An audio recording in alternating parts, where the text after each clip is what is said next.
just the anecdotal, like, pretty sure I remember this. Oh, no. Yeah, that's a recipe for disaster. She's amazing. Her poems are amazing. That's great. I'm not judging her poetry in general, but this specific one, I'm not in love with. It's mind games. Yeah. This is mind games. Tricky. This is where stuff gets dangerous. Yeah. Because, I don't think that was a very good poem. Hello and welcome to I Should Have Known, the trivia game show that can't be trusted. Each week, our Quizmaster will present you with 4 facts about a topic, but one of those facts is a lie. And we are doing AI Should Have Known this month, where all of our episodes are either about AI or generated by AI in part or whole.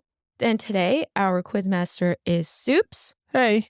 And Sups will be presenting us with an episode on poetry. 3 of these poems were written by humans, and 1 of them was written by an AI. So that was a little different. So join me, Andi, and our other host, Tanner, in seeing if we can figure out which one of his poems is artificial. Mm-hmm. So today we'll talk about 4 poems written by 4 different poets from different generations. Mm-hmm. Of course, one of them is purely created by AI. Okay. And I'll give you some context about the poet and the poem, the meaning of it, why it was written, when it was written. Okay. But you're lying about that for the AI. Yes. I mean, the poet is super real. Mm-hmm. The poet existed, wrote poems, but not this one. Gotcha. Bingo. So the poet is the AI. What AI did you use? I used GPT-4, but I used Koala. Okay, I'm excited to see if we can tell human from computer. All right, let's get started with The PQQ. The PQQ. PQQ. The PQQ, the pub quiz question, is new for season 4. Sups is going to give us a pub quiz or bar trivia style question that you might encounter if you are out and about. Yeah. To open up the conversation. Mm-hmm. Okay. Who wrote the epic Iliad? Okay, this is a decently easy one. This is Homer. Yeah, the Iliad. Yes. Also the author of Odyssey. Mm-hmm. These are the 2 great epics from Greek mythology, Mhm. talking about the Trojan War and the journey of Odysseus, the king of Ithaca, after the war. Mm-hmm. You got me a little nervous when you started talking about the Iliad because I was like, yeah, that's technically a poem, but Yeah. it's like book length. Yeah. Okay, so first I'm going to read out the poem and then I'm going to give you the title, the poet, and the context and all of it. All right? Okay. You really put your heart and soul into these reciting, okay? Okay, so the first poem. Then the virtuous king Yudhishthir, in all humility again inquired of the illustrious Markandeya, saying, O great Muni, thou hast seen many thousands of ages pass away. In this world there is none so long-lived as thou. At the time of the great dissolution of the universe, when this world is without sky and without the gods, all creatures with soul wrapped in meditation and entirely swallowed up in him, thou hast many a time witnessed with thy eyes the primeval acts of creation, when neither the sun, nor the moon, nor fire, nor earth, nor air, nor sky remains, when all the world being destroyed looketh like one vast ocean. Wow. Wow, that's epic. That's Yeah. pretty epic. That is very epic. It's actually from one of the longest epic poems called Mahabharata. Okay, I was going to say, it's a translation. This is a Mhm. translation written originally in Sanskrit. Just like the Greek epics, this was being narrated. This was not written down. Uh-huh. So it was narrated by Ved Vyas and written down by Ganesh, Mm-hmm. because Ganesh could write with both left and right hands. Wow. Okay, that's awesome. It's one of the most important books for Hinduism. One of the longest epics, has, I think, about 1.8 million words and 200,000 verses. Whoa. The earliest preserved parts are from 400 BC. Mm-hmm. The Mahabharata actually narrates the story of the 18-day Kurukshetra war. This book also talks about the 4 goals of the human life and contains the Bhagavad Gita. So, Oh, yes. Yes. Bhagavad Gita. That's epic. Woo. Okay, now comes the game. Yeah. I should have The known. debate. So, definitely a good choice by Sups because he knew that we would not know this. Yeah. I imagine there are some listeners in India who are either laughing or who are like, okay, next one, come on. Yeah. You know? So the question comes down to, do you think an AI wrote this? And when I think about that question, my second question would then be, how would you get the AI to write this? That's kind of what I would think part of this episode is about, is like, what did Soups tell the AI? I think he could have told the AI, write me a verse like this. Yes. Write me a poem from that. And in the tone, in the language. Right. I don't know. I feel like it's really tricky because like it doesn't sound like a poem, at least in our definition of poem. Right. And part of that could be cultural, but I think a bigger part is that because it's not the original language. Yeah. So we're hearing a translation. So it's like, Yeah. I guess that would make it sound more AI-like. Yes, because exactly. it's a translation. It doesn't sound natural or beautiful as probably it would in its original language. Right. So it's tricky. This is exactly what I came across in my research for my episode, was like the closest we've gotten to an AI passing the Turing test, which is like the traditional measure of when a robot is smart enough to trick humans into thinking that it's a human. It passed 33% of the judges because it was designed to sound like a Ukrainian boy and English was its second language. So you kind of forgive some of the translation issues, some of the wording because it's the in strange translation. phrases. Right. And so I feel like this is exactly the same thing. Maybe it's translated or maybe it's a computer generated poem. I'm skeptical. That's tricky. Playing a lot of psychology. I'm inclined to believe it though, so far. Yeah, I mean, it'll depend on the other ones. Yes. Well, if you didn't think of this as like a typical poem in the English literature sense, let's see what you think of the next one. All right.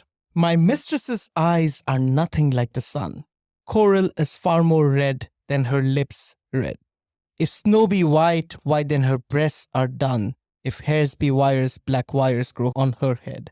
I have seen roses damasked, red and white, but no such roses see I in her cheeks.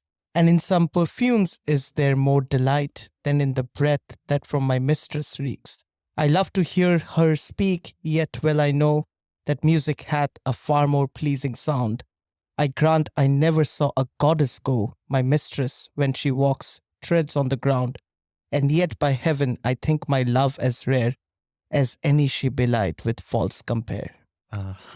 Yeah. Is that Shakespeare or one of Shakespeare's sonnets? Yeah. This is Sonnet 130 by William Shakespeare. He wrote, I think, about 154 of them. So in essence, a sonnet, a 14-line poem written in iambic pentameter, which is a poetic meter with 10 beats per line, made out of alternating unstressed and stressed syllables. They all have a strict rhyme scheme. A, B, A, B, C, D, C, D, E, F, E, F, and the last two lines, G, G. Yeah. I guess the issue for me here would be, how could it be a lie?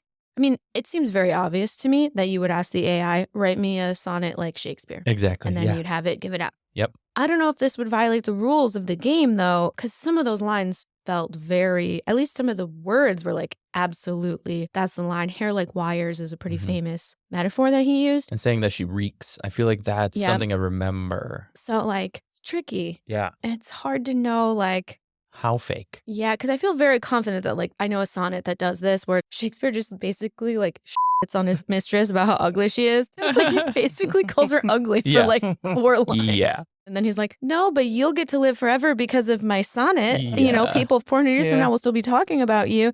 So it's actually better. I don't get that. So I think this one is real.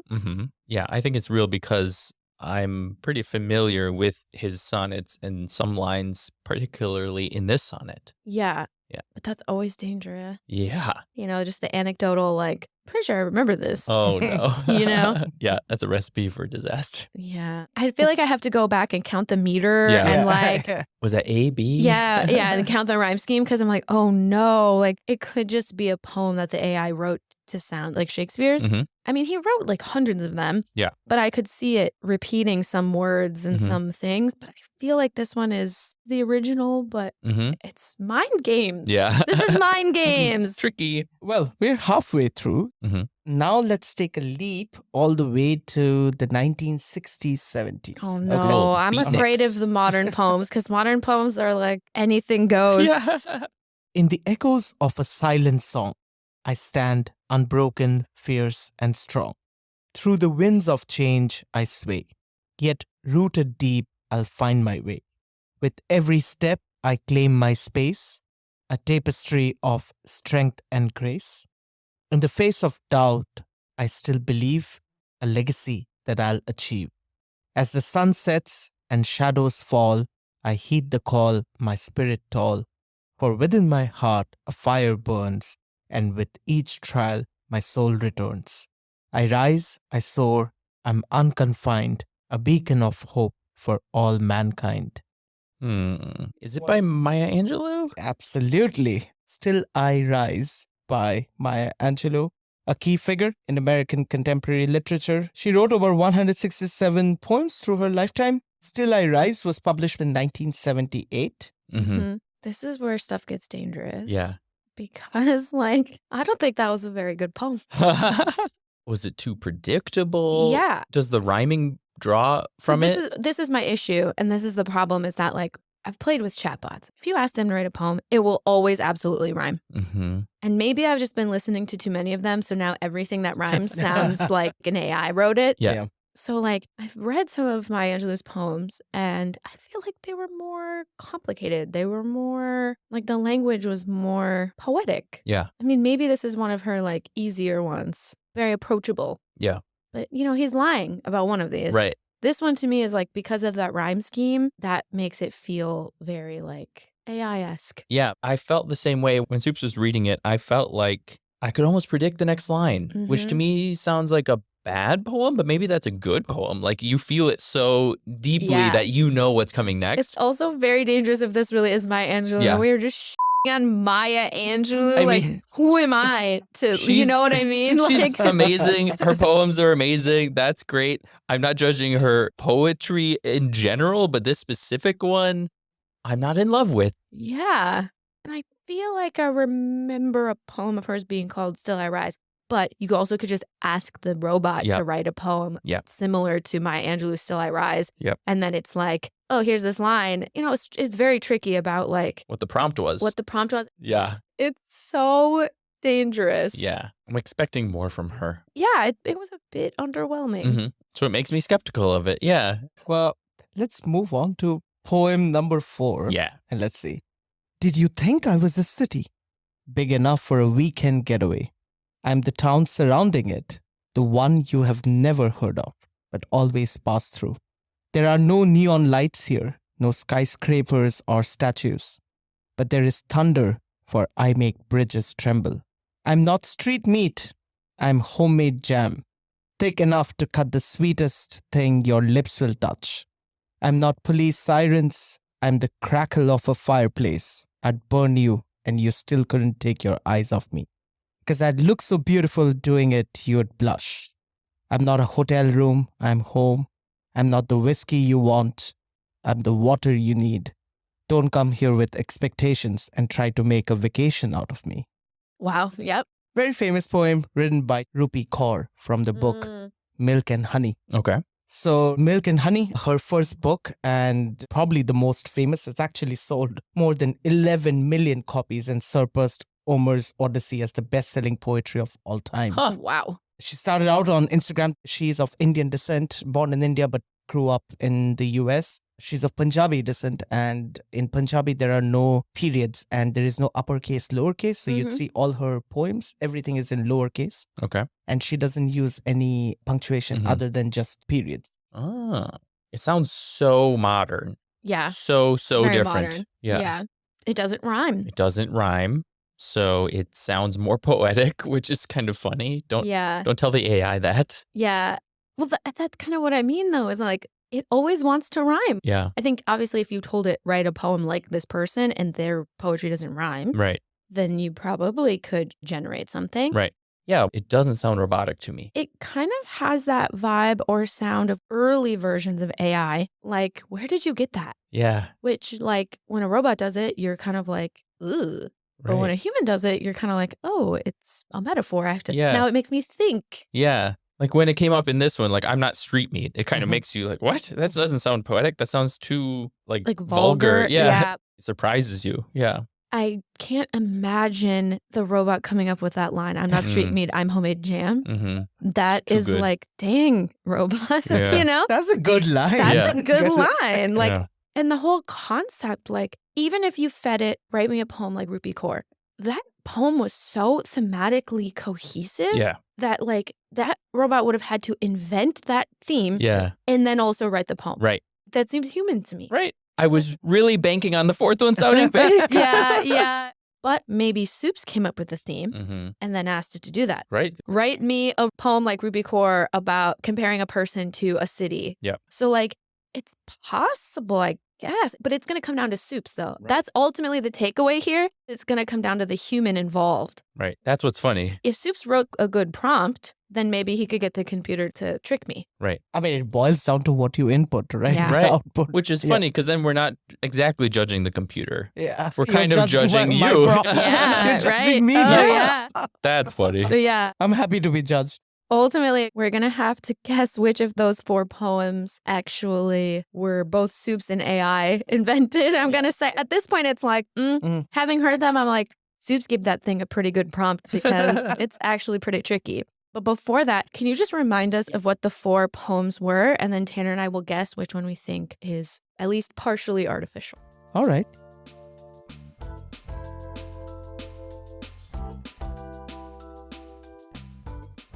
The first poem was Mahabharat by Ved Vyas. The second poem was Sonnet 130 by William Shakespeare. The third poem, Still I Rise by Maya Angelou. And the fourth poem, Milk and Honey by Rupi Kaur. That is difficult. Like when we look at the 4 poets he picked, Yeah. it's going to be like, oh no, like Yeah. if we pick the wrong one, then that's bad. Yeah. That's going to like insulting. I guess only one of them is still living, so maybe we should do that one. That's the That's one a that good way can to look at actually it. be insulted. So Yes. Do you want to offend Shakespeare or? I feel like it's the safest to be like, the Shakespeare one's a fake. I'm also most inclined to believe that one. Yeah, that one actually is the one I'm most confident is a real poem. Yeah. So who do you want to offend? I feel like I'm going to offend India. Yep. No, I mean, I think it's the third. Okay. I think it's the first one. I do think the first one, that's a tricky one. If that one is the lie, I'm very curious what prompt he gave it for it to shoot out thy and thou. But that's kind of why I'm leaning towards that one, because if you told it a good enough prompt, like use thy or thou. Yeah, right. That's Then, you know. exactly. Mhm. I'm going with number 3 for the simple fact that it rhymed, and it rhymed too perfectly. Yeah. And I feel like, yeah, humans do that, but I also feel like that's a very AI thing to do. Right. So knowing what you know Mm-hmm. and you expect more from Maya Angelou. I mean, I'm not going to put value judgment Okay. there. Okay. I love it. I don't want to offend anybody, but I'm Yeah. going with that one. Okay. Number 1 for me, number 3 for you. Mm-hmm. Okay. Wow. I'm very curious. Okay. Yeah. Well, I think it's suffice to say we haven't managed to offend anyone. Apart from me, maybe. If you're judging me, it's definitely offending me. Soups is offended. Very I am offended. offended. Okay, so let me read something to you and then maybe you will guess which one was the lie. You may write me down in history with your bitter, twisted lies. You may trod me in the very dirt, but still like dust I'll rise. Does my sassiness upset you? Why are you beset with gloom? 'Cause I walk like I've got oil wells pumping in my living room. Just like moons and like suns, with the certainty of tides, just like hope springing high, still I'll rise. That's the All real right, Maya Angelou. there we go. Yeah, okay. Yeah. That's the real poem. Because Yep. like I said, it wasn't a very It's So so much my more pro- poetic. It's so much better. Yeah. And there are words in there where you can clearly, like sassiness is a Yeah. very specific, important word Yeah. that carries a lot of meaning that I don't know if the AI would be aware of. Mhm. Right. So like, what was the prompt that you gave the AI in order to produce that poem? So I told the AI to write a wholly original poem inspired by the poetry of Maya Angelou Mhm. and only use original words and phrases and like no more than 100 words. Okay. And that's what we got. You get what you put in. Yeah. The rhyming scheme, yes, AI loves it. It Mhm. loves But to yeah, rhyme. Yeah. Yes, but Maya Angelou is also known for using similar Yeah. Poets do schemes. rhyme. Right. Yes. That is a thing. Right. So was it Maya Angelou or the quality of the poem? If I would have said something else, would you have believed that this was a real poem? So that was part of it, was Yeah. that like it was a recognizable poet who I have read before. So then that was a bit Yeah. of a tell. But yeah, it really came down to the fact that it wasn't a very good poem.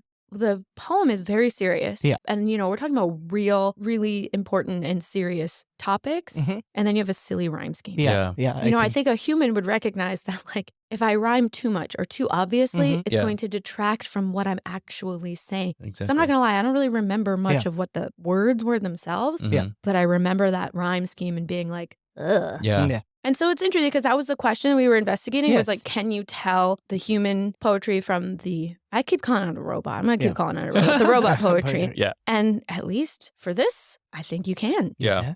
It was fun though. It was a very interesting Nice experiment. job. I Yeah. liked it. So so I should have known. I should have known. I should have known. Thanks for listening to I Should Have Known. We are on YouTube now. If you are watching there, do all the YouTubey things like subscribe, comment which one you thought was the lie, or if you figured out Soups' lie. And if you're on a traditional podcast platform, we would appreciate a review. And on Spotify, you can also comment if you want to let us know what you thought. And we will be continuing with more AI-generated episodes. Next week, I'm going to be your host, and I'm going to be trying to get the AI to invent something and see if I can trick the boys with it. So stay tuned for that. And as always, thanks for listening. Smash that bell.